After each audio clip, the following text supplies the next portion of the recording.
Well, everyone, welcome to another episode of the Town End podcast. Probably one of the worst Dundalk FC performances since 2012, and it sees us in an unfamiliar position over the last few years realistically into a relegation battle. So we've got lots to talk about. Send in your comments, and I'll bring in Donal. Sorry, I'm just getting ready. Just need something just to. Yeah, I'm only on the water because I'm afraid what I'll say if I have a drink. Yeah, well, there's only just so much misery you can put up with, So, cheers to everybody watching and anybody that sat through that horrific effort. So, yeah, look, we were saying a lot off air. Now I don't know what to say now that we're on, but just awful, wasn't it? Like you were at the game. We have two different perspectives. I was watching it on LOI TV. You were at the game. I suppose. Look, I'll get your take first before I'll kind of go over what I saw on the match. Yeah. So my main takeaway is that, say, after the Pats game, Pats defeat, I gave them the benefit of the doubt. They were coming off European games and in the European run and all that kind of stuff. And then even on Sunday against Derry, I still gave them the benefit of the doubt. And I still thought, like, it's another massive European effort. They can't be that bad on Friday night in a derby with, like, we're going to end up talking about relegation at some point. But with a hell of a lot on the line tonight, a massive game, and they were, oh my God, they were so poor.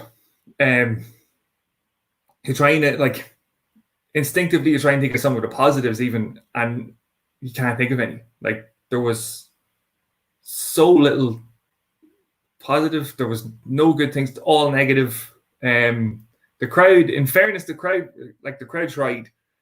tried to give the team a lift, but it was just too hard. It's just tough going. We were trying to remember before we came on air whether their goalkeeper made a save.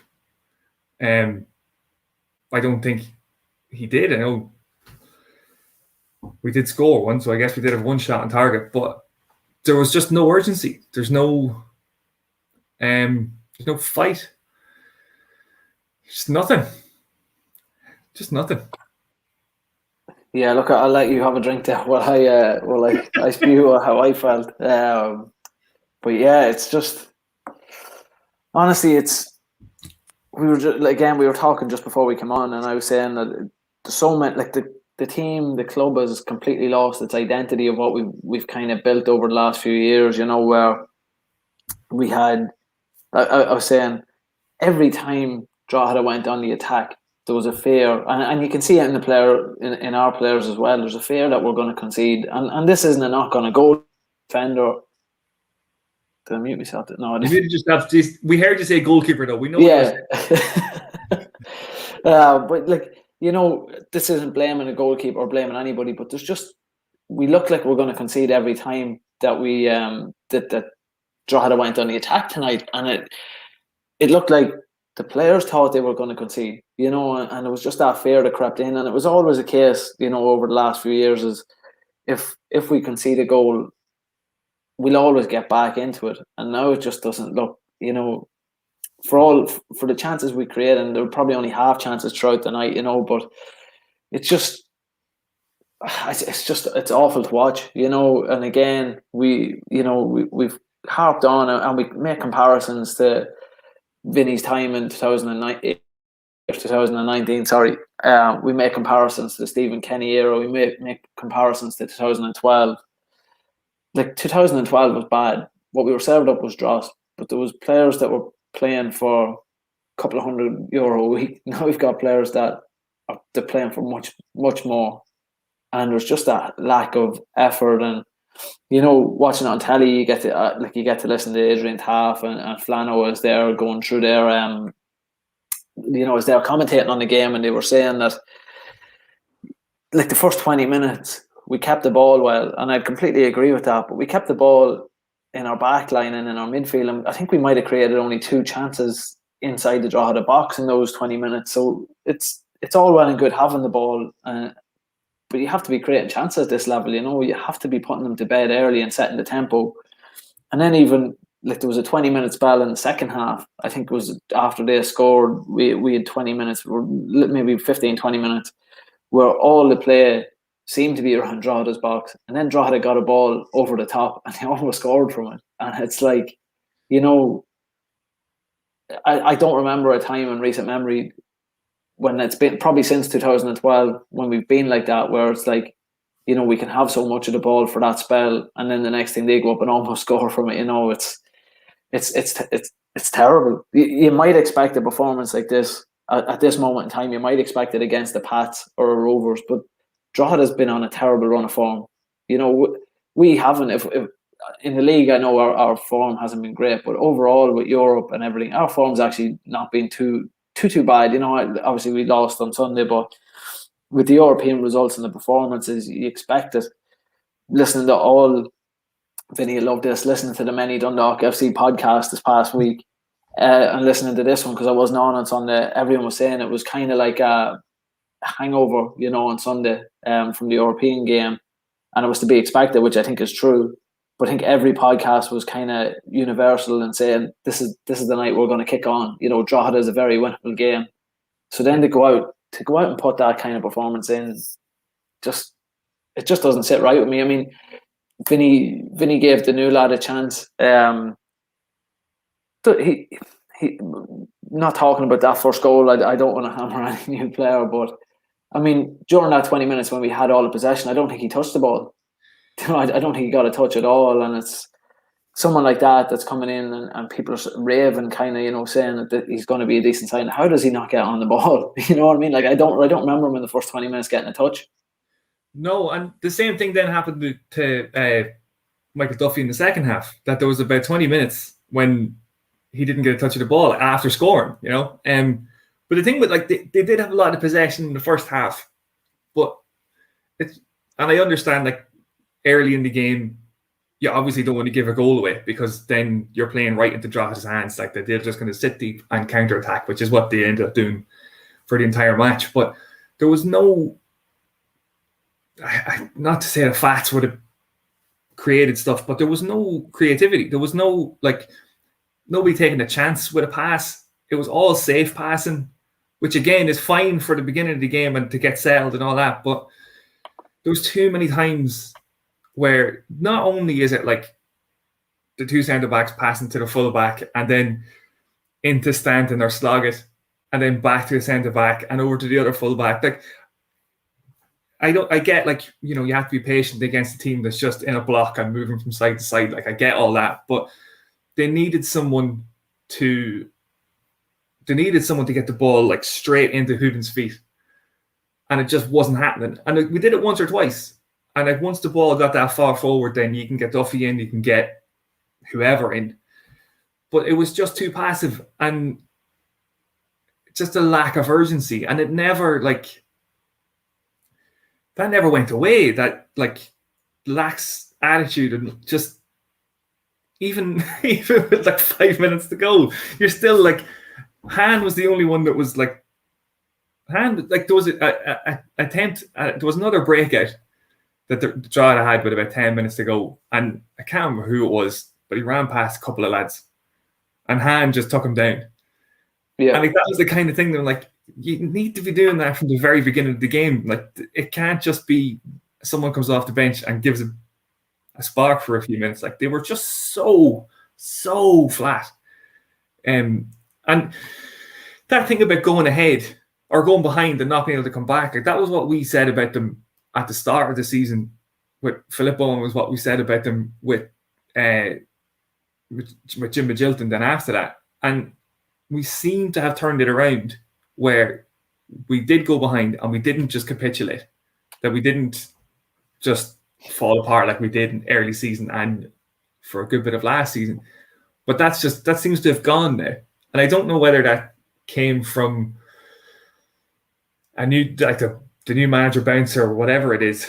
I don't know whether it's I don't know how big the problem is what I'm saying. I don't know if it's like the entire club is in such disarray that the lads are just like, oh, fuck it, who cares?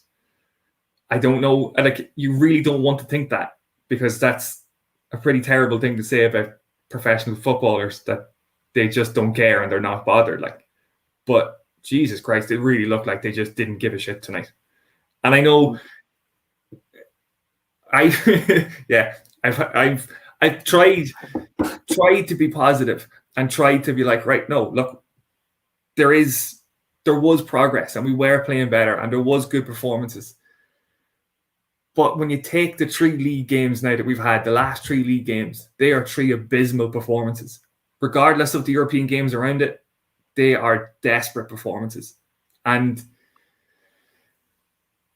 obviously, any team in the league is going to miss, like, Cleary going off injured, McElhenney being out injured, McMillan being out injured, Dickie Kelly being out injured. Like, every team in the league is going to miss that amount of players. But when you start looking at how much this team cost and how much they're being paid and all that stuff, it's just absolutely shocking to be second last. And Gally talked about this last week. Second last, and we're going away to Waterford next. Like, yeah, who is going to put money on us to go and win that game?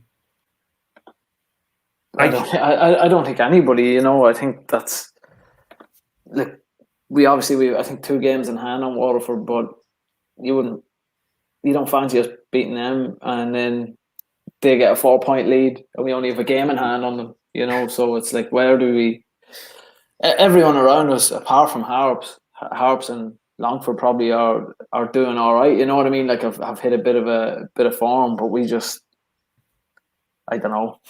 This could be a short pod because I don't know what to say most of the time, but it's just hard to put into words. And I mean, look at it, there's a ton of comments coming in here, so if anybody wants to comment, feel free to do so. But it's just sad to see it, because it's normally when there's a decline at a club, it doesn't happen as drastic as this. And as you say, the form we're in right now, and that cheers, Martin. That performance, and the performances of the club. Or just, sorry, hold on, I need to get my bearings here again. But just like, it's hard to even put into words. It's very, very sad. It's very sad to see things the way it's going. There's 500 fans went in today, excited for hopefully what was going to be a good result, and then to be served that up. And I've sang Vinny's praises over the last couple of weeks. We've gave him a lot of support, but the form in the league is no better than Filippo's. When Filippo came in around this time last year, I know the performances in Europe have been very good, and I think that's a frustrating thing as well. Is how can the players perform like that in Europe and then throw up this here? Because the biggest thing we were all saying last week is they have 5 days to prepare for this. They don't have a Thursday night game. They've got a few days to prepare, to rest up and come in fresh. And I understand we have so many players out injured, but there still should be quality, and there is quote unquote quality on the pitch to do the job against a Drogheda team that's struggling for form as well. This is a club that I think they had lost 4 on the bounce. Was it before tonight? Yeah, 1 win in 5, or 1 draw in 5 and 4 defeats, and something like that. I think it was something like that, and then they go out and beat us. And I mean, look, they probably don't need too much motivation to go into a game with Dundalk. A Dundalk that's hurting as well. They'd be wanting to put more hurt on us, but I think we humbled them tonight, or they humbled us tonight. I think they really did. They put in a good performance, and it just for that 20-minute spell in the second half, where all the play was down their half of the pitch. I mean, every header that went in the box, they won. And you look at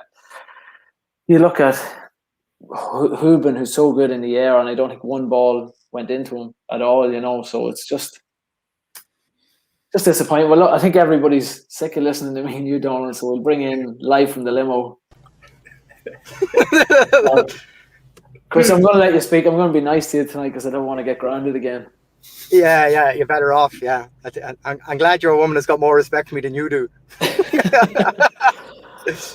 So go on, give us your I, thoughts. I was just about to come on here, and I was listening to you as I was driving down Park Street, and I could hear you saying, like, I don't know what to say on this anymore. I went, oh crap, they're going to make me come in and talk lots now.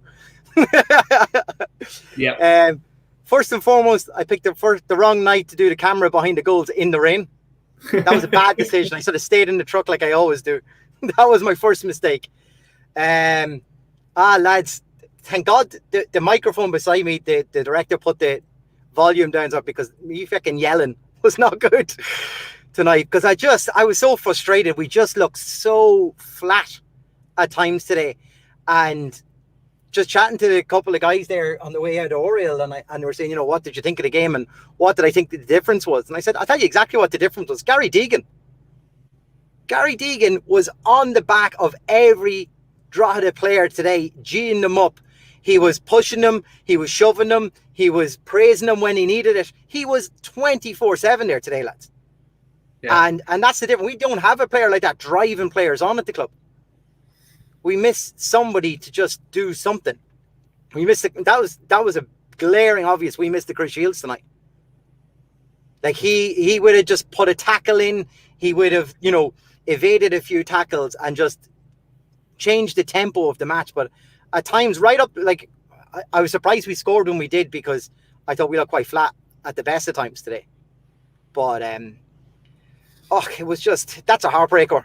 I really do think. But I think, Donal, I heard a bit from yourself there before that, and I think you're right. I think this is what we've seen in previous games and previous results. We go behind, confidence is completely knocked out of us, and we're waiting for somebody to do something that will get us into some sort of a rhythm. But when it's not there, I don't know. We just kind of do nothing. Yeah. And that was it. We were back and forth, played out of the back four into the midfield. We got pressed and pushed, go back to the back four again with it. Move it out to the sides, go back into the middle again. There wasn't... I think Han made a difference coming on, and that probably says something, that he can't even get into the team at the best of times. And he came on, he's probably our best player when he came on. And yeah. I don't know, it's very, very frustrating. I just, Drogheda were good.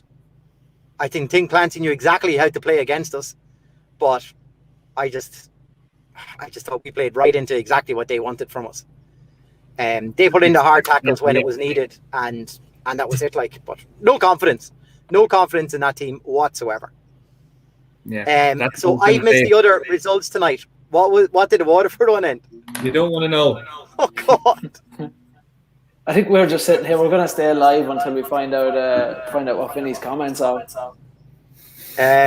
We've just been told not to say anything with social media. Eamon Collins said, because we could be in trouble. To be fair, I heard him talking to Adrian on LMFM at the end when I was just kind of packing up, and I think he said if we had got a draw there today, it would have been a daylight robbery. Mm-hmm. That the performance wasn't good enough is kind of, I think, is what he had said to Adrian.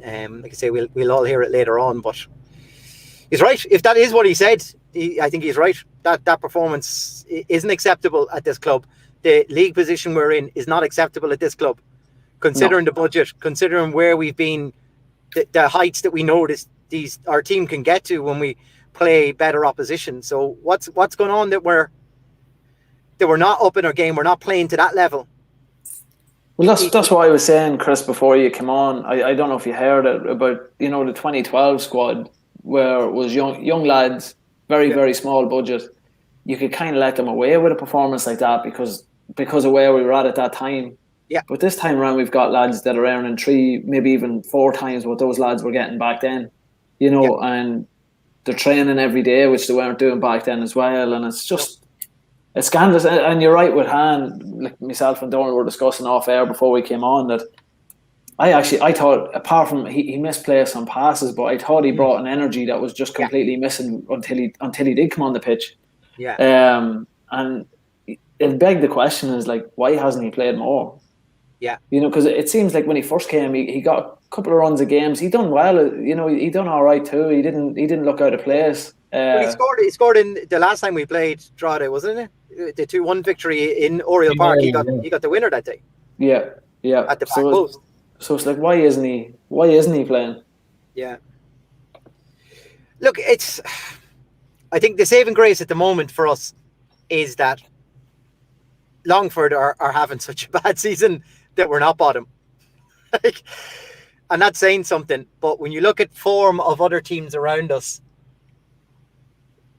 there's teams like Drogheda, like Finn Harps. I'm not even going to bring Waterford into that because I just think they're actually playing quite well. They were probably unlucky against Pats. But the other teams are scrapping and picking up the odd few points. But like, I honestly, I don't know where a win's going to come. That's and even looking at the next few fixtures, I still couldn't tell you where a win is coming. No. There's a point as well, you know, like, so you look at, because I was sitting with my dad at the game, and he said that same thing about Gary Deegan. I noticed you didn't say hello, by the way. Yeah, but go on. Yeah, I did. It was lash and rain. I stayed, and you know, didn't the homeless guy behind the camera. But yeah, so he said, like, your man with the beard hasn't stopped talking all night, and it's the kind of thing that, like, I've been trying not to do this all year, but there comes a point when you have to point things out that, like, I didn't want, like, once Chris Shields was gone, it's like, Chris Shields is gone. We can't bet in the bed he's not coming back. But this performance is what you get when you make decisions like that. Like, when you let players go in the off season, like when you let Massey go, you let Mountney go, you let the two lads from Shamrock Rovers. Well played. Still not. I'll say one of their names if they can get into the starting 11. But you can't let all those players go and not have a plan for what happens after they're gone. And this is what happens. That it was absolute madness, and it settled down for a couple of weeks. Like, it settled down before the European games, and at least on the pitch, and then in the European games. But this is what you get. This is what happens when you're pulling really important pieces out of the squad and you're not replacing them. Mm-hmm. I mean, they did try and replace players in the summer. Like, fair enough. Maybe they thought that those two lads that went to Tala were shit. Maybe they were right. But you can't, like, especially in the middle of the season, you can't take the most important piece of the team out and have no plan to replace him. Yeah. And tonight is like the epitome of all of those decisions are coming back to bite the entire club. That we're in this spot. We are second last. We're in a relegation playoff spot. And we fucking deserve to be. Yeah, that's true. And, like, they might turn this around.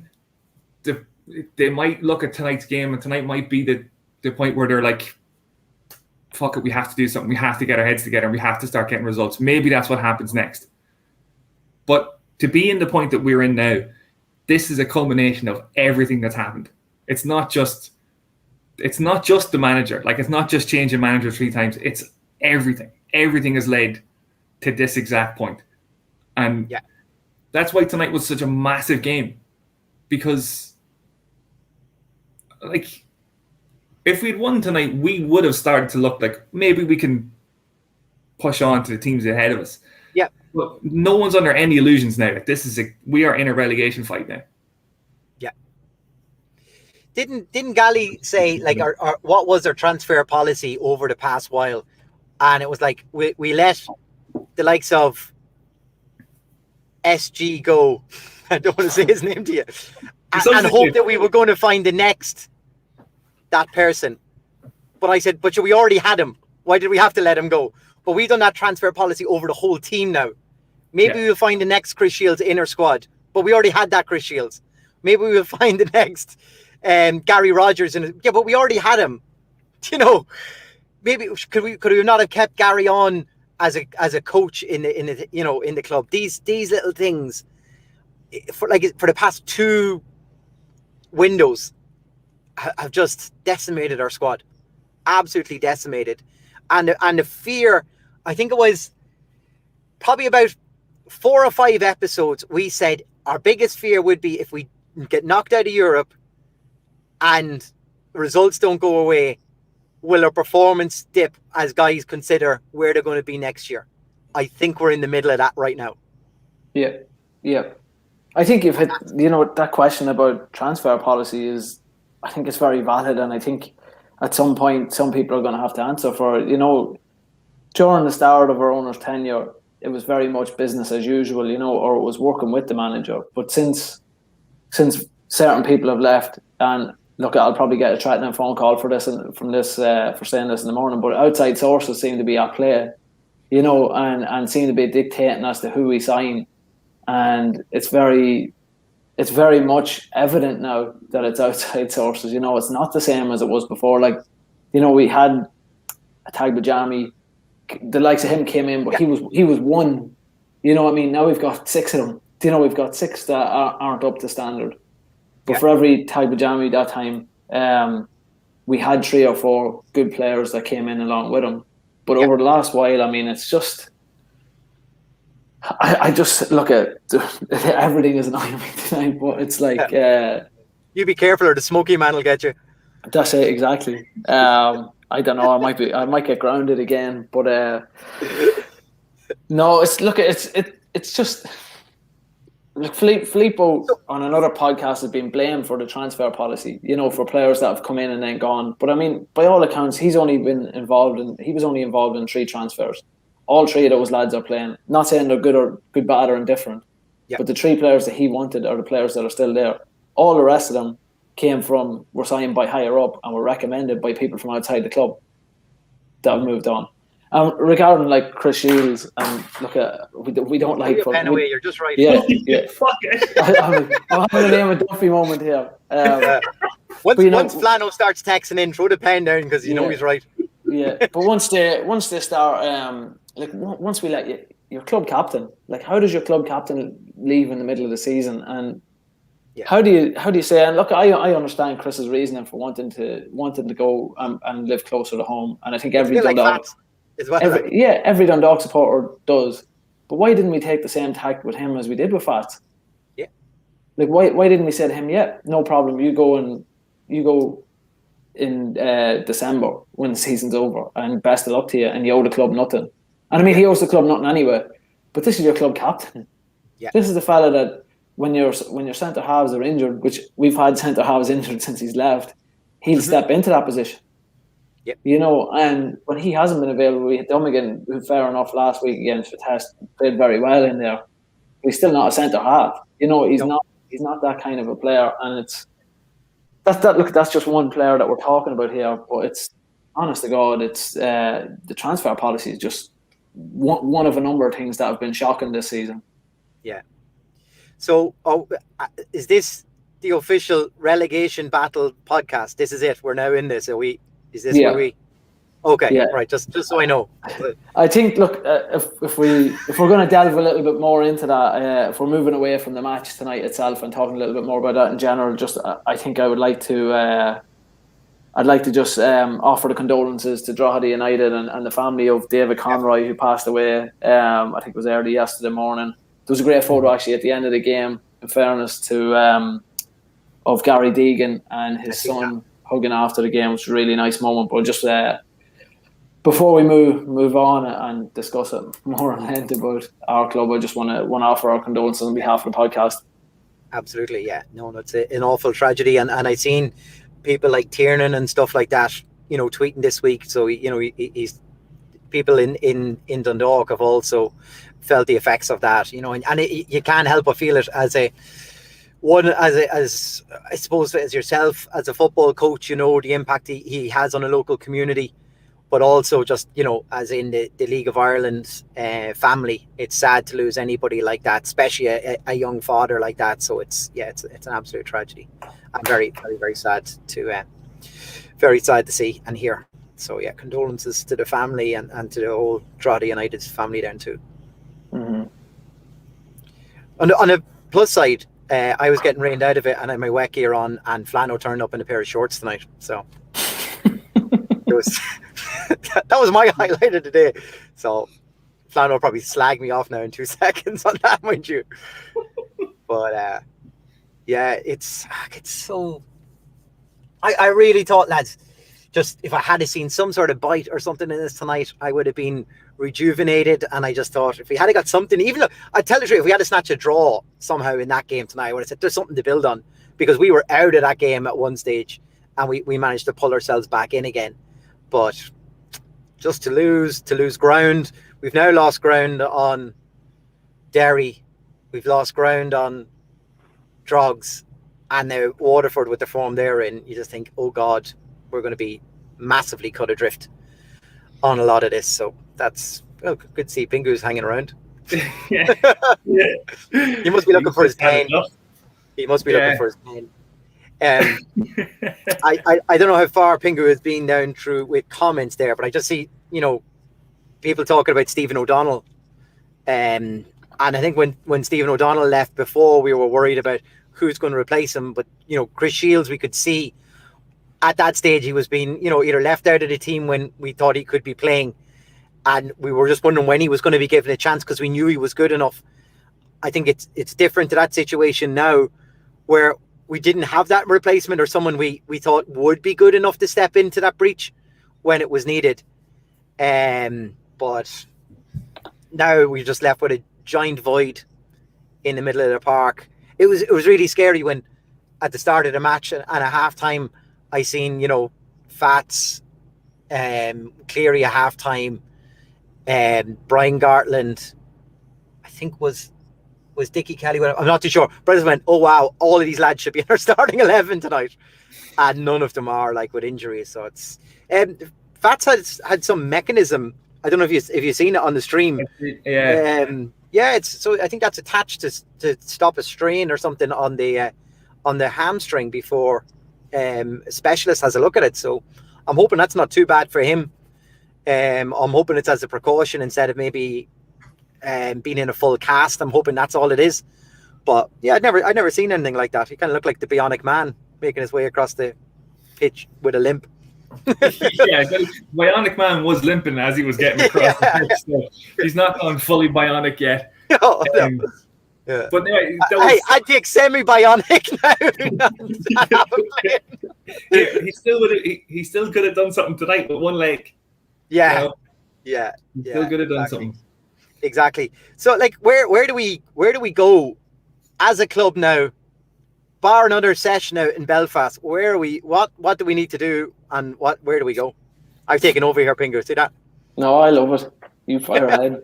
I'm sorry that I turned off the camera. I was just picking up my pen. We figured that. Like where? Like what? Like something drastic needs to happen. Does Vinny pull them all in and have a sit down in the dressing room and just say, right, let's lay this out. This is where we are, and if we don't do something about it, we're going to be in big trouble here. Who's got the cojones to want to be in this battle? Because that's the only lads I want to see on this pitch. Like, would he do that? Is that what's needed? Has he done it already? We don't know. Did he do that something like that when he came in? Maybe, but I'd say he probably done it when he first came in, and that's where the bounce came from. And then, to be fair, I think Europe kind of came and took a lot of. We were doing well in it, we got through. There was talk of the money, and there was talk of excellent performances, and I think that kind of got us so far. But now strikes me as the low ebb in the team just as Vinny came back. So now we're at that little turning point again. And I think this goes one way or the other. But I don't know. I don't know what needs to be done, but I think something drastic like that needs to be done. I'd like to see players like I seen Andy Boyle walking off, and he looked genuinely hurt by that result. He wasn't happy at all. And that, as sad as that is, that fills me with a bit of joy that there's a bit of that he cares enough. There's enough passion there from him. But is there enough other characters around that team? Especially that starting 11. or a starting 11 that we're going to have for the next few matches? Like, is there enough will? Is there enough dedication? Is there enough love for Dundalk Football Club to want to pull us out of this? I mean, and get us back on some. You have to think so, but I think you look at I'm trying to think. Like, you look in the next month or so, we're probably going to end up being now without Tchaikovskis and Sonny as well, because both of them are most likely going to get international call-ups. Yeah. Where's that going to leave the back four? You know, we're playing teams right now over the next couple of weeks that hopefully we should have got a good result tonight, but you know, we're playing against teams over like Waterford next week that on paper we should be on a par with. September, that means we'll be rolling back around to the likes of the Bows, the Rovers and stuff like that, and then we're going to be without these lads. And yeah, you know, going back to your question, I mean, I seen enough out of hand tonight that he had a bit of fight when he came on. You know, he didn't give up the ghost. He chased Everton down. Probably done enough for me that I would say let's give him a chance. Do you know what I mean? Yeah. Give him a chance. I think Stanton had a quiet game tonight, but I think over the last month or so, he's definitely improved a lot. I think it was probably more with Deegan on his case tonight. I'd say, probably made him have a quiet enough game. Yeah, I'm sorry to say it, but I just Hooben again, and I know he didn't get the deliveries that he'd be used to, but just this walking around, and I'm not saying that he doesn't fight, but he just sometimes he comes across as disinterested, and I'd have question marks over that a little bit too. You know, that I would like to see just a little bit more work rate out of him. And again, that's another player from a bygone era that doesn't really owe us anything. But if he's going to stay, or if he's looking to go elsewhere, he needs to put himself in the shop window. You know, that's the thing that players need to do too. Who's going to pick up relegated players? Only other teams in the first division, maybe. You might have a Finn Harps that'd be interested.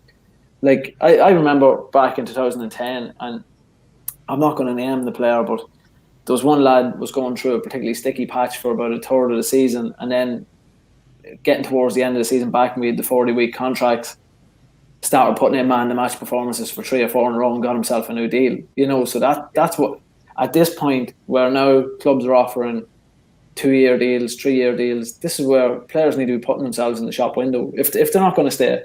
And I mean, there's very few players that Dundalk fans we want to keep. You know, there's players that we want to go, but it's in their best interest now to start performing together. And that's the thing. If I was Vinnie Park, that's what I'd nearly be saying to them. You know, is your chance now to put yourself, and you're putting yourself in the shop window for a new contract at Dundalk as well. Don't get me wrong, but these lads have all came to Ireland for a reason. These international footballers, why aren't they playing in their home country? You know, why aren't they playing in these leagues that offer more money? Why are and that's not being disrespectful to our league, but Oriel Park, as I said, is not as attractive as a 20,000 seater or a 10,000 seater stadium in Hong Kong or wherever, you know, where some of these lads might go and play. So why are they here? Put themselves in that shop window, you know, and go out and put in those performances. But where we go from here, I mean, it's anybody's guess. I mean, like, before you come on, Chris, we said, I don't think anybody commenting in, I don't think any of us fancy us to get a good result against Waterford, which probably means we'll go out and beat them 3-0. But I don't think at the minute that any of us after tonight fancy it. You know, you're going up against probably one of the form teams in the league. Yeah.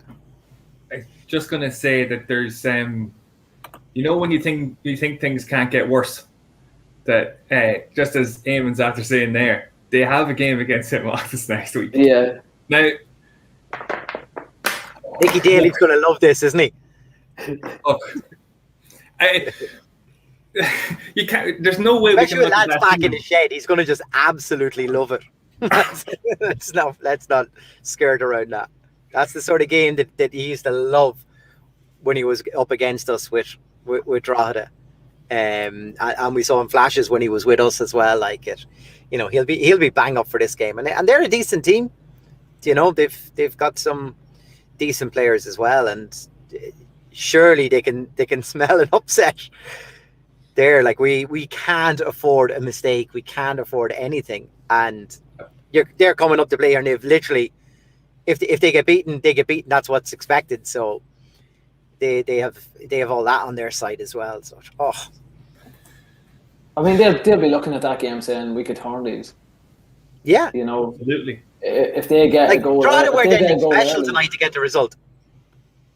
what was that? I said Drogheda weren't ending special tonight.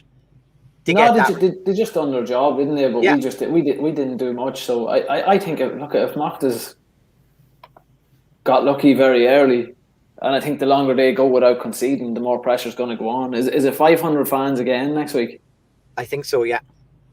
So I mean, people are gonna be chomping to see live football. So you're expecting another 500 there again, and I know So he'll be there, Donald. Yeah, I'll be there. You were saying earlier, like the fans tonight were almost waiting for that first misplaced pass, and if that happens against a club of Macta's standard, I mean, supporters are going to turn very quickly. I mean, how often over the last 8 years have you seen supporters leaving the game early? And tonight, first game in a long time, and you see people leaving with 5 minutes to go. Yeah, that's the thing. Like it's leaving the game early, but it's also the circumstances of lads that are going to their first game in near 2 years, and you're just like, nah, I've had enough. I'm not watching the end of this. No faith that they're going to score at the end of the game, which is what always gets me in these situations. That we were a goal away from a draw, and there's a bunch of lads that are like, it's not happening. I'm going home.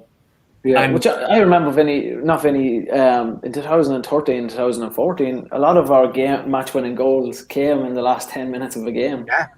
So that shows you again just how the identity of the team has fallen so far that people know we're not going to score. They know how many minutes the referee puts up for extra time. It's just not going to happen. Like we'll just leave. Like it's mad, and especially in a derby game too. Yeah.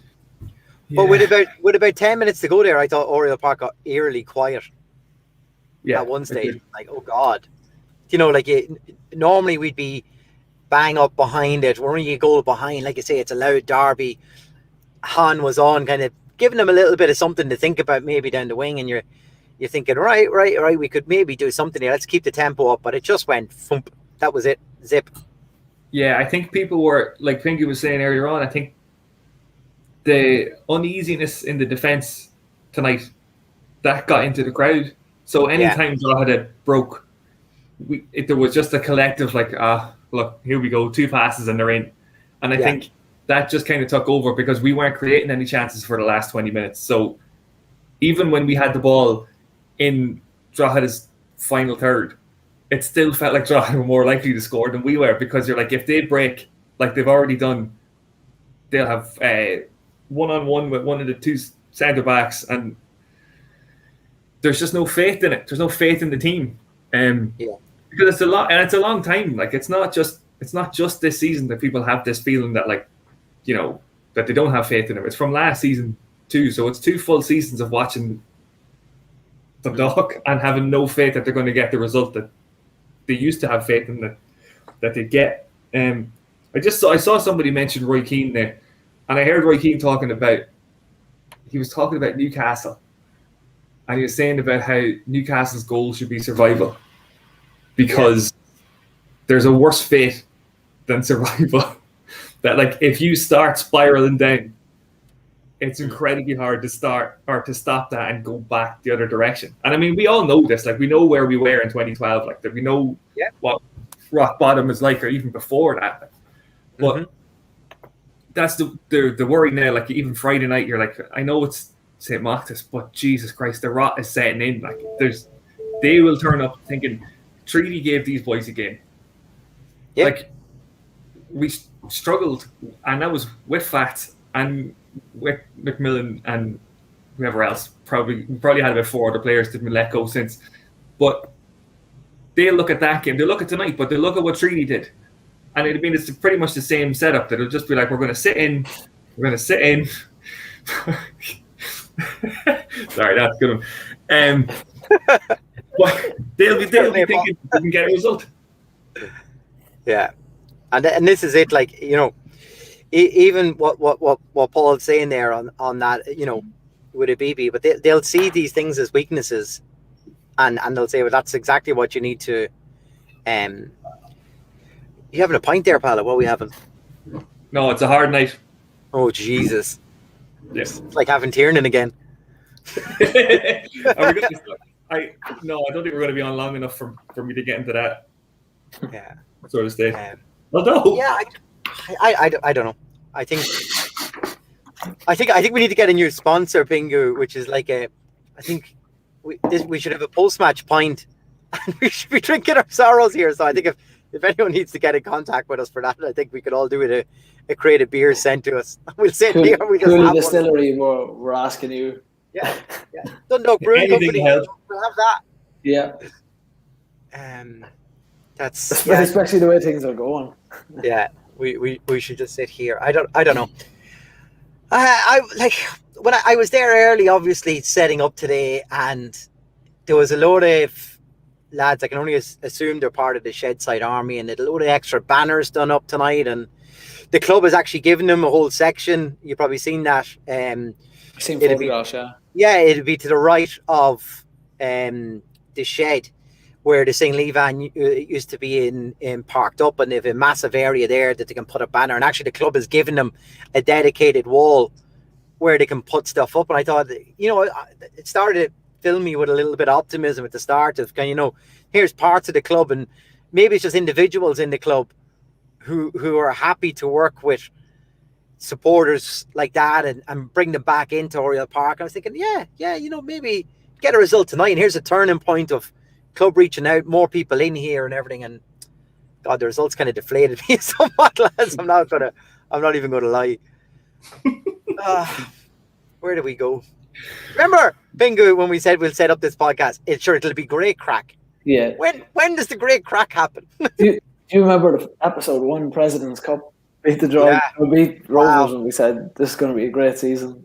Yeah, we should just replay that one. Yeah, and just pick holes in all our points. Yeah, there has to be a best of at some point, right? There has to be like after a horrendous defeat, we'll just take all the best bits, all the praise from all of the episode. It actually might not even last that long.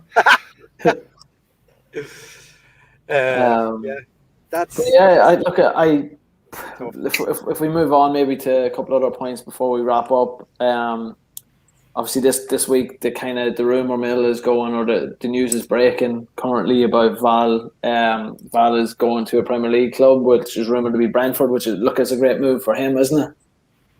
Incredible. Yeah.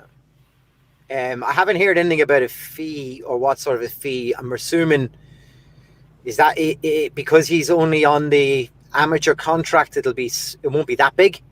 Well, I think he's on a professional contract, isn't he? He's still under the age of 18 though, so is that not? Yeah, I don't think the fee's going to be that big regardless of... Well, I think he's only getting like maybe 100 quid a week though. Yeah. But it's a cracking move for him. He gets to go to a Premier League club, and the way Brentford is run is incredibly interesting, and their recruitment is incredibly interesting. So I'd be really intrigued to see what they've... I'm with Eamon on this. Lads, but as much as we filter and hold back things, could you imagine? Could you imagine how bad it could be? It'd be car crash. It would literally be car crash. I think it's great for Val. It's great for... It's great for the league, and what we're saying that the league should be is lads only going over to England with, at an older age where they've played some sort of league, having some sort of league experience, rather than having never played senior professional football in this country. You think of Scales, and you look at Val there as well. Like it's a fantastic opportunity for him. I hope it works out. Brentford have that tradition as well of giving young people a chance at the club. And if, to be fair, they also have a history of Irish players at that club too. Scotty Hogan before that, and then John Douglas was there, wasn't he, as well? Yeah. So like there's a good tradition in that club. They also have a good tradition of giving them a go. If they think you're good enough, you get to play in and around that squad. So let's hope that he's given the opportunity, and he's you wouldn't expect him to be probably in the first team or anywhere near it this season, but hopefully next year he can push on and get in there. And judging by how Brentford go, Villa will probably buy him in about 2 years' time. Yeah, that's sell on cost. Ollie Watkins, really important. Scotty Hogan. This goes on. It's a great move for him, great for the league, great for like a little bit of good news for the club as well. An academy product that I think has played in the academy for a couple of years now is moving on. So you got me worried when you said with the rumour mill going. I was like, oh, where's he going with this one? well, sticking with the rumour mill, Chris. Staying with rumours again. Obviously, it's not really rumours because Vinny has brought it up on a couple of his interviews when he's not talking about social media. He was saying that some of the players are in discussions for contracts after tonight. I don't know if that's good news that we might be re-signing somebody who's lads. We can lowball them now. Yeah, but. We've all been crying out for that, haven't we? To see some kind of movement, and if it's the retention of some of those lads that maybe are injured currently, that would be, as you say, should have been starting tonight, then that can only be positive, So hopefully it comes to fruition. Yeah, fingers crossed. I think we'd also like Vinny's situation kind of sorted on this too. To me, it seems kind of hard as a player. I'd like to know who my gaffer is going to be next year. So I think that, and I'm hope those conversations are happening with him too.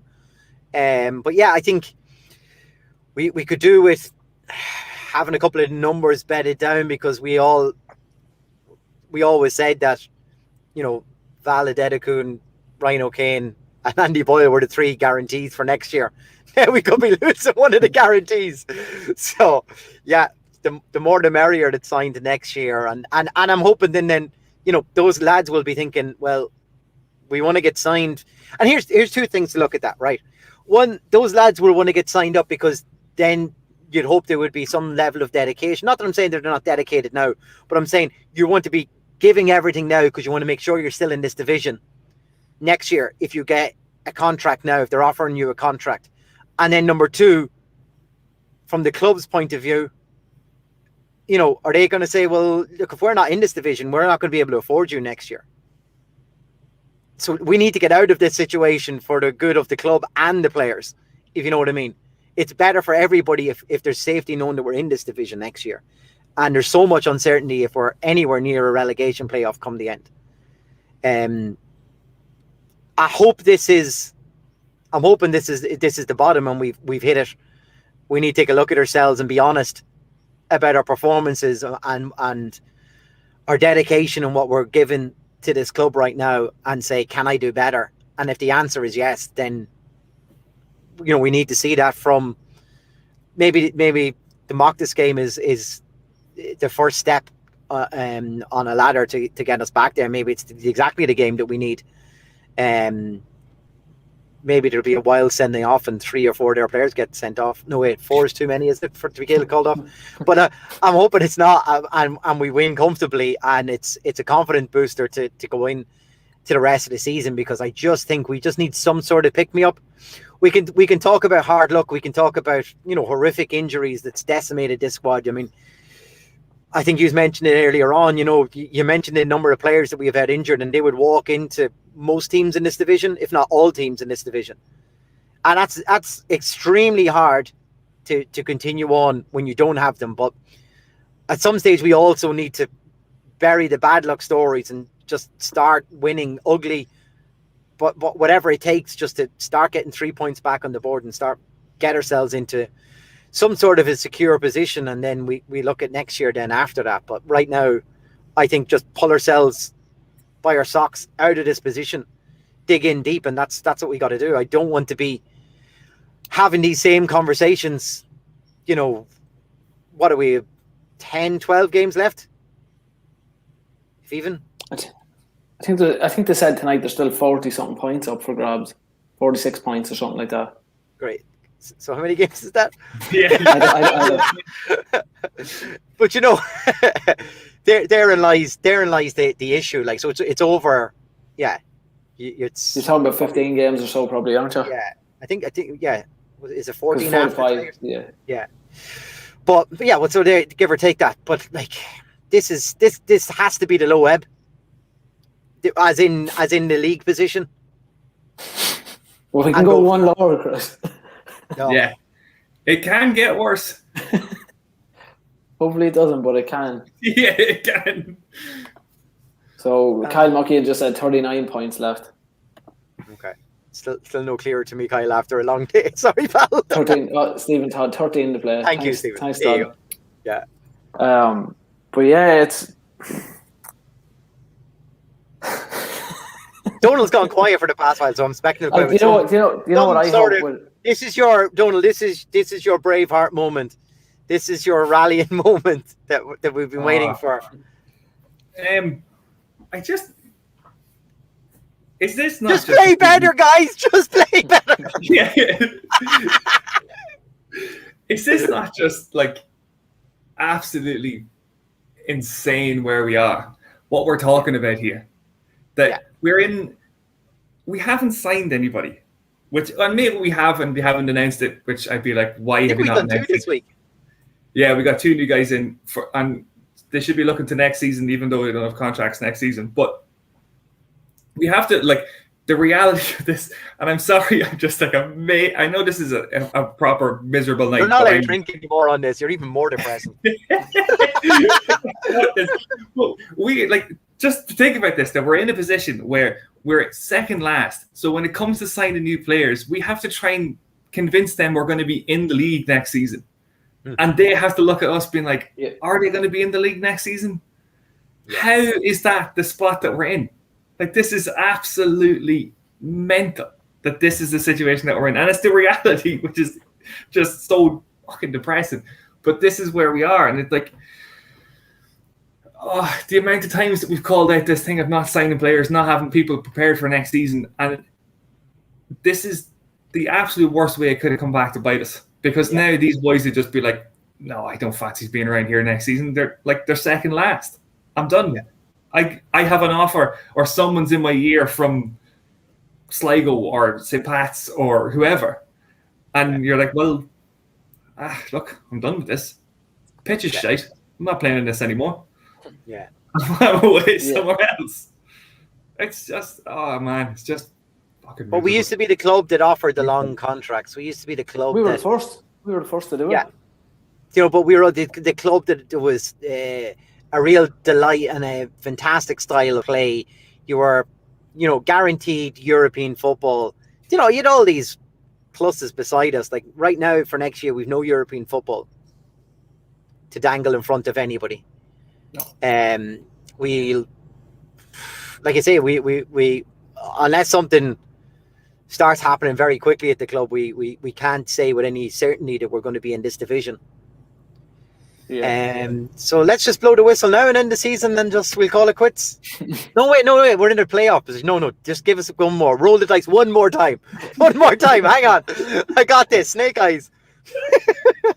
I just see Frank Carolyn saying as well that the players obviously don't know if the manager's signing. We were talking about that a little bit earlier. I just wanted to kind of go back to the point and ask you boys an honest question. Do you think, forget about Europe, based on league form, Vinnie Perth has earned the right to manage Dundalk next year? Can I just put in a counterpoint to this? Yeah. That under the current regime, if Vinnie Perth isn't the manager, who would they get instead? Can they be trusted to make a decision on who the next manager is going to be? So I could see Chris's head. This is the most fun I've had on the podcast in ages, lads. This is great crack. I wish I was drinking. So it shouldn't. It's just ridiculous, but it shouldn't even come down to whether what the league form is like. The decision that they make if he leaves could be a hell of a lot worse. And at least Vinny knows the league. He knows, he knows what the league's about, and I've relied a lot of time for Filippo when he was here, but you're asking someone who doesn't know the league to come in a really precarious situation and try and navigate through the league. That's my worry, that if Vinny's contract was up, and he says, "Right, I've had enough of this. I'm gone." Who are the people in charge going to bring in? And until we have people in charge that can make a smart decision like that, I'm like, we'll just give Vinny another contract then. And that's like, I think he's done fine. I mean, I'm not saying I wouldn't give him another contract. It's just in the circumstances, the other option is who knows. Yeah, well, I don't think we rolled the dice on that again. We've done that 3 times this year, and that's got us nowhere. If Vinny thinks he can get a tune out of these players or some players who want to come to this club, we got to stick with him. I'm not one for chopping and changing managers that quickly, especially if, judging by what the owners want to do with, previous managers and current players from outside the league, bringing them in, it hasn't been a recipe for success. So we've got to go back and say, well, let's do the simple things better, and let's get a manager who knows this league. We have that in Vinny. Why do you go and get rid of him to bring in another manager? It doesn't make any sense. And here's the other thing is, Vinny's come back knowing the hand that he's been dealt and still wanted to come back. For whatever reasons, was that personal reasons? Did he just felt he had unfinished business here at the club? Or maybe he, from the outside looking in, he couldn't let Dundalk continue the way they were going, and he knew he could do something about it. And that's why he's back. But for whatever the reason, he has come back. I don't think that there was too many people who, obviously we know that Dave Rogers wanted to come and had seemed to have the dedication to want to come back too. But outside of the two of them, like, did we know of anybody else that was in for a bar? Roddy. So what do we do here? Like, we gotta stick with him. We gotta get through this patch first, lads. And that's, I don't want to be short-sighted in answering that question, Dean, because it's a valid thing of where are we going as a club, sort of a thing. But it's kind of like, what does it look like over the other side of the bridge? Well, I don't know, because we haven't even gone over the bridge yet. We could fall off the cliff very easily here first. So let's do that part first. And I think we're not going to get another manager in, so we're with Vinny until at least the end of this year, and let's get that part sorted first. Yeah. And then there's loads of questions. There's questions about high up in our club. There's the questions about in the middle of our club. There's a question about the footballing side of our club. And all of that needs to be answered at some stage. But there's a massive chasm in front of us, and if we're not careful, we could end up falling into it. And that's damning, lads. That's bloody damning. And I'm not proud of that as a club, to be in that situation. Because I don't think we should. Not that I think we're better than anybody else in the league, but just of what we've spent and what we expect out of these players, we should be in a better position. I'm not saying we should be winning the league, because I don't think they're that good, but I do think that we should be in a better position. And the reason we're not in it is performances like tonight has proved exactly why we're in those positions. Yeah, and the only way we can get out of that is with these players. Yeah. So this whatever you want to call it, whatever, like, I don't want to say survival, but it could be. It could be going that way. But wherever we finish this year, it's got to be down to whatever tune Vinny gets out of these players. And first and foremost, I need that done, and then I can look at your question then later and kind of say, now is he the man for this job? Do we need to look at somebody else? Is there a potential? I don't know, but right now he's the only man who can get us out of this, and that's the way I feel about it. Ramble, Chris. I think that's fair. I know it was serious when you called me Dean. I know it was serious, Ron. It has to be. But no, look, I take your point from the two of you, but I think, like, as well, should things be formalised now from now to the end of the season? Like, should Liam Burns be named as the assistant manager for the rest of the season? You know, should that be set in stone? Because right now he's still the club community coach. Yeah. Who's there, and that's not a slant on Burnsy. I have a lot of time for Burnsy. He's a very, very good coach. Even from the time when I was there at the club, you know, and a consummate professional as well. You know, a really, really good fella. So should he be? Like, he should be, in my opinion, should be formalised. He's the assistant manager, and let that be that, and let him have that. Because again, you know, we said it earlier when Stevie Mack was Jim's number 2. There's easy cop-outs for players there, you know, and there's an easy cop-out. If Burnsy decides to have a go at him, and Burnsy probably gets a lot of respect because of what he's done in the league as well from the players, but there's an easy cop-out when things aren't going your way. Like, again, a lot of these players from outside the league don't know Liam Burns from Adam, you know. Yeah. So it's just I would like to see from now at least till the end of the season the club throw something out and formalise that and say that Liam Burns is the assistant manager and let us know. Like, I know Jerry Malone has annoyed Jim and he's annoyed Vinny in asking who the opposition analyst is for the club, but I think that's a valid question because whoever the opposition analyst is isn't doing a good job analysing the opposition, you know. So both men have said there is one, but they won't name who it is. So I don't think it's, you know, unfair to ask that question. Like, Jerry Spain done it for the first few years of Stephen Kenny's, then Rory Higgins done it, then Stevie O'Donnell done it. So why can't they just come out and name who it is and let us know who the backroom staff is? And then if the opposition isn't, that's someone coming because I mentioned sources earlier coming off. The smoky man was going to get you. Yeah, nothing that door, pal. It's the outside sources again coming after me.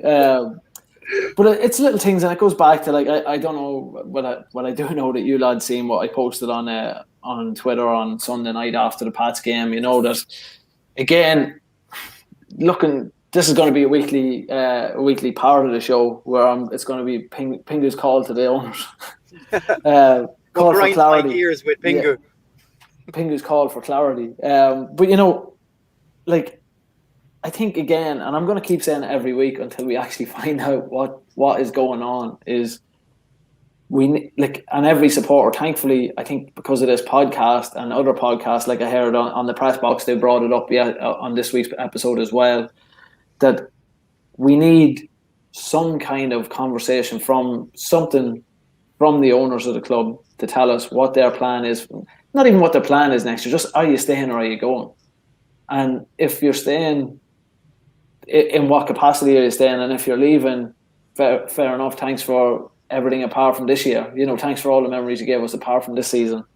But you can get, there's a card for that, isn't there? There's like a Hallmark card. I think there is. Hallmark definitely have everything. Thanks for everything, but not this season. I think Steph McKevin's actually selling them as well. Or we can get them made up and sell them on Redbubble. But you know, as I said in the rant, like back in 2012, when Save Our Club, you know, I was lucky enough with a small group of people to be part of the foundation of that and the setting up of that. One thing that I always took, and I said it was the worst time for the club, but on a personal level and being involved in the club, it's probably the best year I ever had in the club because I feel like it brought a sense of community of our supporters. Everybody got behind. I remember we had a disco up in the YDC when they had the bar upstairs. And it was the very first event we done with DJ Baz, and you had 3 or 4 players came up to it. You had probably, it wasn't packed, like you probably had maybe about 100 people there. And then there was the Project Oriel and the Tommy Mack game that Maxi organised with Jason McConville.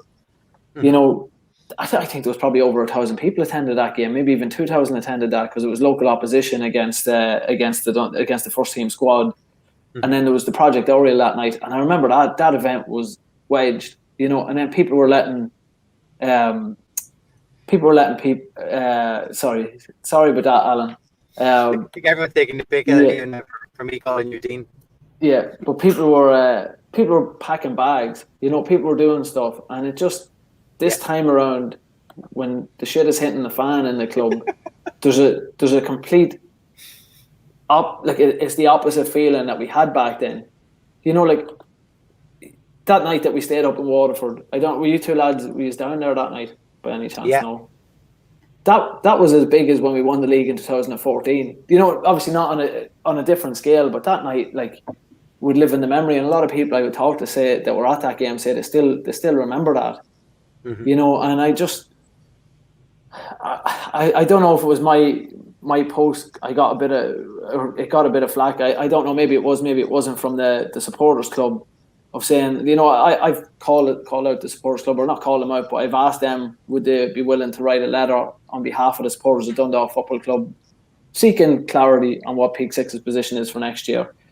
They've said no, which they're completely entitled to do. They said they're coming up with a strategy in order to obtain that information, which is great. And I just want to clarify as well that when I was writing that, I wasn't trying to tell supporters they needed to protest, or I wasn't trying to suggest that the 1903 is a protest group. I just think a group on Facebook that has almost 500 fans is going to be listened to more than, with the greatest respect, the Shedside Army that doesn't have even half of that. And that's no disrespect to the great work that the lads in the Shedside Army do and what they were trying to achieve with their protest. But this isn't, you know, these supporters groups. And I tagged our podcast, I tagged the press box, I tagged the Men Who Save Football. It wasn't just directed at a supporters club. It was directed at people who have a voice like we've got tonight, like the lads have on the Men Who Save Football, like the press box have, to get this out to supporters and say this is the time where we all need to band together and we all need to ask the question. It can't just be one splinter group. It has to be everybody together as Dundalk supporters and saying, look, what are you doing? Because I don't think the Peak Six are going to leave us with begging buckets again. I don't see that being the case. Just when he was on his Braveheart moment. He was ramping up so good. Yeah. It was going to be incredible. I was just waiting for the horse and everything. And the face paints to come out in him. Maybe when he comes back, he'll have gone See, full William Wallace. I knew when I mentioned his little post that he had put up, I knew I didn't give him enough air. I knew he was going to come back to bite me tonight. Look at this. This is what happens to him. Now he gets, he's coming back. The horse has got another euro in it and he's about to come back. That's one on the Dundalk FC podcast bingo. Dean's his connection with. Paul, you were one step off full Braveheart there. I know, yeah. Where was I? Where did I lose you? We were listening. We were listening. I think you were. I think it was, and I'm 10 feet tall. I think that's pretty much where you were. I don't think the Peak Six are going to send us back to having the buckets out. You know, I can't see them doing that. I mean, they could, but I just don't personally. I don't see that happening. But I also, it annoys me that the fact that sense of community is gone. Even to the fact where Donald and myself were talking off air, and he's saying the supporters were nearly waiting for the team to make a mistake tonight to get on them. That's how far the disconnect has gone.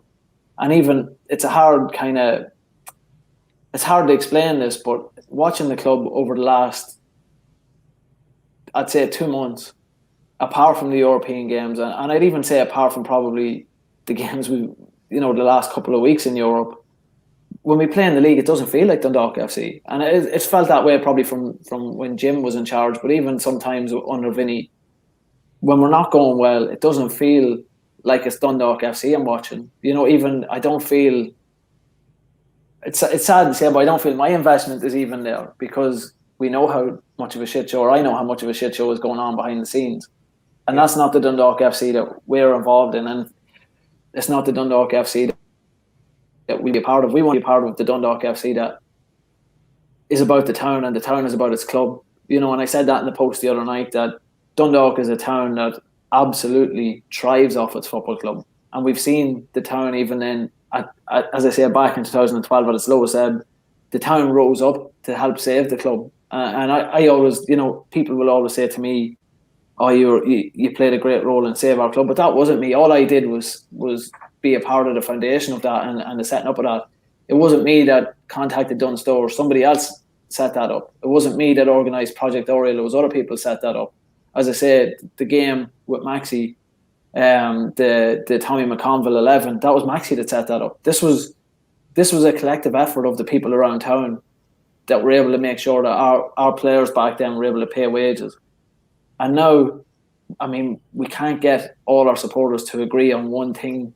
That can we just ask a question? I don't see the problem in asking a question as a big group. You know, I think they might tell us to fuck off, but we can at the very least we can ask it as a group. You know, and I commend the Shed Side boys for trying to do it. Some of the questions maybe that they asked at the time, I don't know if I'd agree with, but I think in looking for answers, I think that's something that it's gone on too long now, you know, and I just hope over the next couple of weeks as a supporters group, we can get together and we can figure something out. Or I hope in the next couple of weeks, even before it gets to that, the Peak Six can give us some kind of clarity as to what their plans are next year, whether that is a contract extension for Vinny Pair, signing 5 or 6 players. I mean, that's all we need to just, or not to justify, but to kind of alleviate some fears. Right, we're not starting with a blank canvas again, because Stephen Kenny's not at home in Donegal, and there's not 2 lads in a Rolls Royce that are going to go up and get him this time around. You know, it's a completely different position we're going to be in at the end of the season if we do start with a blank slate. And that's no disrespect to Vinny or no disrespect to any other managers that are sitting at home in the league. There's not a Vinny Pair there. Or not a Stephen Kenny there. I think it was a big Mercedes though, wasn't it? Big Mercedes, sorry. Rolls Royce.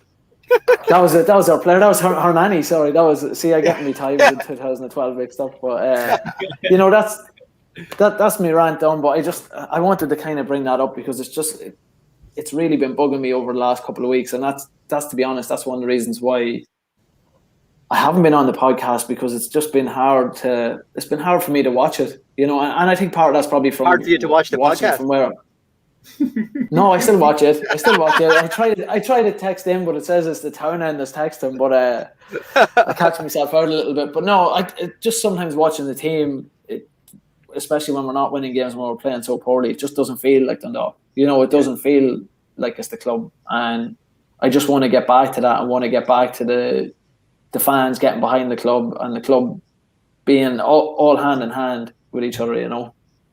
Yeah. No, and look, and to be fair, I don't think there's any points that you brought up there that we all wouldn't agree with. It's just you're the only one that actually wrote a message about it. But and look, and fair play to Andrea. I see there in the comments, she actually has replied to you there. So Andrea is part of the supporters club about that, and I know. Look, fairly soon we will have somebody on from the supporters club as well.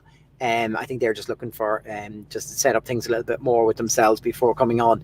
So I'm sure they'll be able to answer a lot more if they haven't done that, if they haven't gone forward with your post. But look, it completely makes sense, and it hammers through to the point again on a night like this, when football's gone against us, how important the club actually is, and how much we don't want it to go.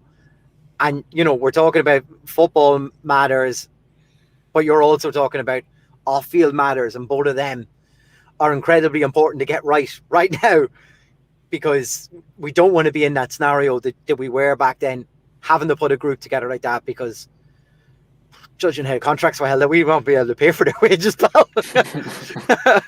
We need about 12 bucket collections days in a row, like. So. I think one thing as well, one other point that I kind of just want to make on that before I'll shut up after this, but it's like, you know, as I said, Dundalk is a town that thrives on its football, and I just want to make this clear before I make this point. I'm not trying to say that the football club has been the cause of this, but there's been on top of the pandemic, there's been a horrific suicide rate around the town of Dundalk.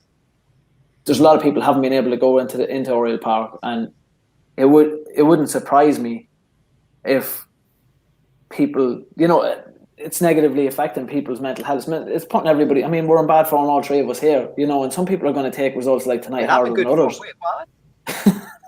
You're watching a different game, you see. Yeah.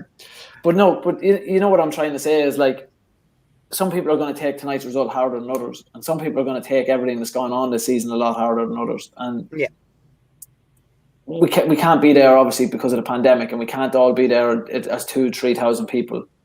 So I just having that connection back will make a hell of a lot of difference in people's lives around the town. And I say that from experience, from being a community coach, from being a club promotions officer around the club. The more stuff the club does with the supporters, for the supporters, the better the town is. The town reacts well to that, and I just want to see the club getting back to that. And I want to one last thing. I just want to reiterate, that's not having to go with the people that are working behind the scenes in the club that are doing great work right now. It's just a general thing, that things just don't seem to be going right. But it's not based on them. It's just some of that's out of their hands as well. Yeah, exactly. No, you're absolutely right. This whole town feeds off the football club, and when they're doing well, there's bunting everywhere. There's people wearing jerseys. There's a smile on people's faces, and right now it's a tough slog.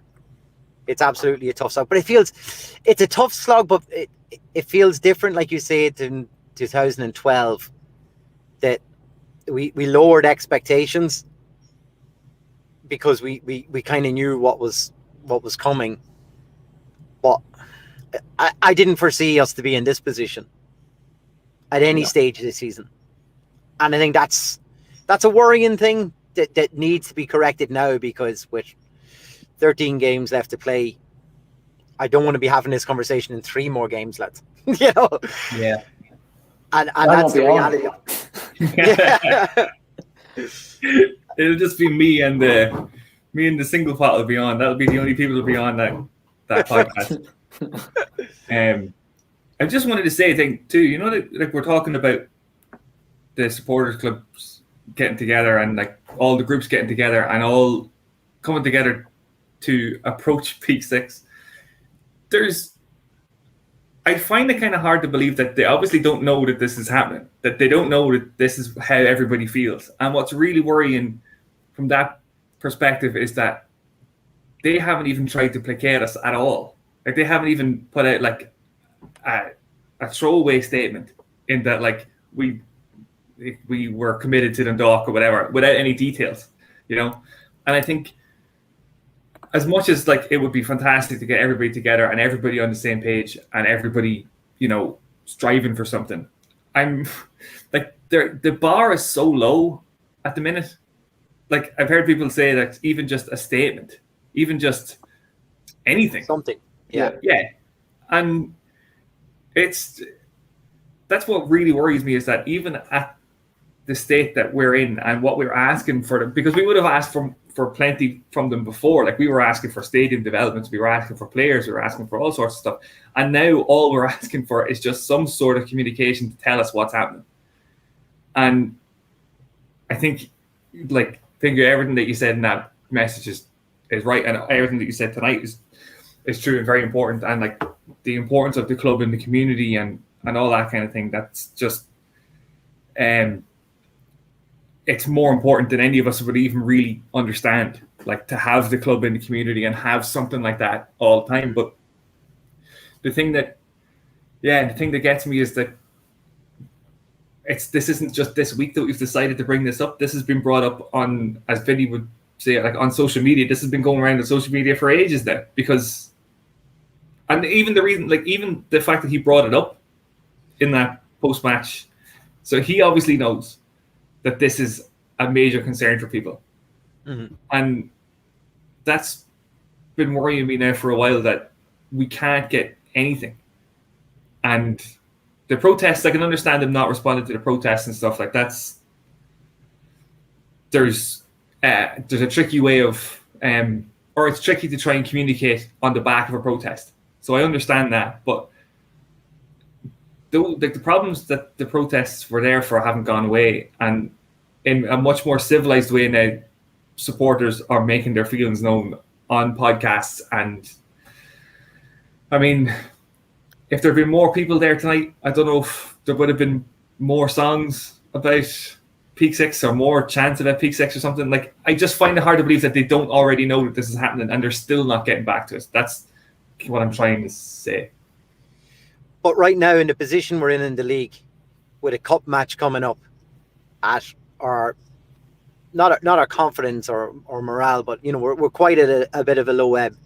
Isn't this the most perfect opportunity, if you were Peak 6, to come out with a statement? It would lift the whole club. It would lift us fans. It could lift the team. It could kick us on. So if ever, if ever there was an opportunity, this is it.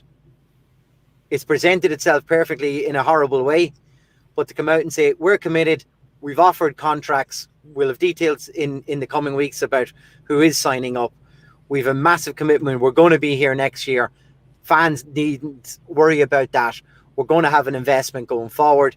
This is what we've committed to. This project with Dundalk is not over, and we want to get back to where we were.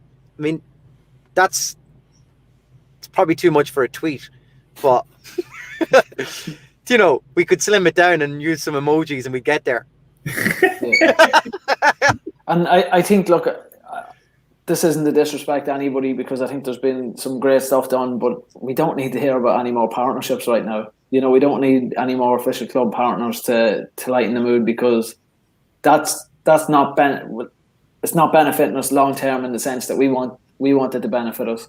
And as I say, that the partnerships are all great in their own way for the club, and for how it'll help the first team and how it'll help certain things, but we need proper answers now. You know, we need to know what is going to happen beyond the end of the season, and the town needs to know. Exactly. Yeah, I agree. Yeah, this is it. Like, it's come to that moment now where this is I really feel that we've see Frank Garland's comment there. Sorry, that's just. Frank's on form tonight. Not one comment of the day. That just made me chuckle there. I forgot what I was even going to say now. Frank, you win the pizza. Yeah. Can I just give a pizza for that one tonight? Yeah. Just go in and just say, Frank, at Tony's Pizzeria, I got best comment tonight. I want my pizza. That's Longford Town are new relegation partners for those on the audio podcast. Was the tweet or the message that just came in. So yeah, absolutely brilliant. But this is it. Like, this is the moment for Peak Six. If they were looking for the right opportunity to communicate something, this is it. Yeah, I mean, you're too late. You're too late. Yeah. Even go in and tell him you're allowed half a pizza. Don't actually, because that could get us in trouble. I just realized, don't actually do that. Do we do a prediction for Friday? No. Not yet. Not yet. Oh, Pinger's on for 2 hour show. Everybody buckle in. No. I'm happy. Yeah. No, I've said what I needed to say, so I'm happy to wrap it up. Yeah, let's go for a prediction for next week. Donald, you've had a few shandies there, so let us know. 12-0. Jesus Christ. 3-0. It'll be a struggle. It's not going to be a confident 3-0. I'm not confident saying 3-0, but sorry, we've come to displays on the podcast. Can you please explain it's 3-0 to whom? Oh, sorry. To Dundalk. Okay, sorry, yeah. Yeah, I do need. You do actually need to explain these things. Yeah, that's true. Chris, a nervy 1-0 win for the Dundalk. Yeah,